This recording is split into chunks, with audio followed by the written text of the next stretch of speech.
Pouvons voir que nous arrivons vraiment à la fin des temps dans le fait que de plus en plus de personnes se détournent de Dieu, et même certains remettent en question l'existence de Dieu. Certains même sont arrivés à être assurés que Dieu n'existe pas, et pourtant tout ne prouve l'existence de Dieu.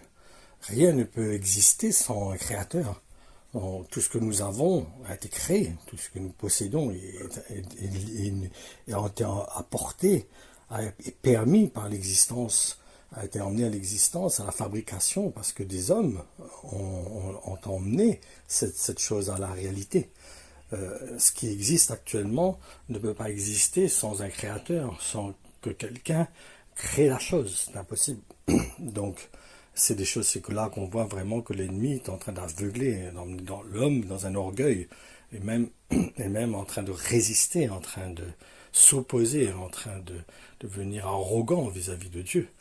Et c'est là que nous voyons que nous arrivons vraiment à la fin de temps. Mais par contre, il y a des personnes, et plus que nous pouvons imaginer, qui reviennent sur leur position tranchée sur le fait que Dieu n'existe pas. En effet, de nombreuses personnes de différents horizons, de philosophie, d'éducation, ont été témoins de phénomènes dans leur vie qui les ont amenés à remettre en question cette certitude qu'ils avaient en quoi Dieu n'existe pas. Et cela peut produire dans les cœurs de certains le désir de chercher à faire une expérience avec Dieu. Mais il y a d'autres qui restent sur leur position, ils sont cambrés sur leur position, sur leur questionnement, sans demander à Dieu de se révéler à eux, au moins qu'ils puissent avoir cette démarche, de crier à Dieu, de dire Seigneur, ben, si tu existes, montre-moi. C'est ce qui m'est arrivé personnellement, moi, avant de connaître Dieu.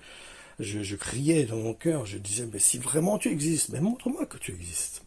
Et quand il y a cette recherche, Dieu dit que si on le cherche, on le trouve.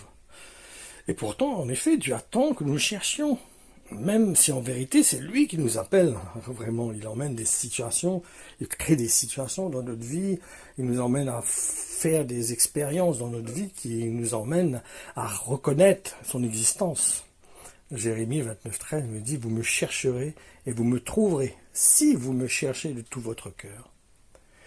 Par contre, il y a ceux qui se rapprochent de ceux qui se disent connaître Dieu. C'est ces personnes qui ont fait des expériences, qui ont vu des choses un peu qui sortent de l'ordinaire et qui ont remis en question leur façon, leur conception, leur façon de voir sur l'existence de Dieu. Par contre, nous serons d'accord que ce n'est pas tous ceux qui se disent être en communion avec Dieu qui le sont vraiment et qui le connaissent réellement, et surtout qui marchent en accord avec sa parole. En réalité, au travers de ce que je dis, ce que je veux exprimer, c'est que nous avons besoin de nous appliquer à manifester une foi chrétienne qui est en accord avec l'évangile, afin d'être des modèles pour ceux que Dieu justement appelle, tous ceux que Dieu touche, que ceux que Dieu ont fait une expérience et qui les ont menés à les pousser à se tourner vers Dieu, à chercher Dieu.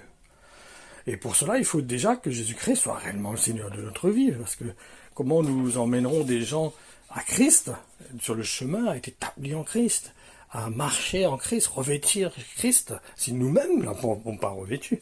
C'est une évidence. Donc, il faut vraiment que dans notre cœur, que nous appliquions à des modèles, des exemples, afin que quand Dieu met sur notre route des personnes qu'il a touchées, qu'il a bouleversées, qu'il a éclairées, qu'il a remis sur les rails quelque part, sur ces conceptions qu'il avait avant et qui l'emmènent à remettre en question, se remettre en question dans sa position. Nous avons besoin nous-mêmes d'être des lumières, des exemples, afin de montrer à ces gens c'est quoi la lumière, c'est quoi Christ, c'est qui Dieu. Les emmener à faire cette expérience personnelle avec Dieu, les emmener à goûter à la grâce de Dieu, à l'amour de Dieu.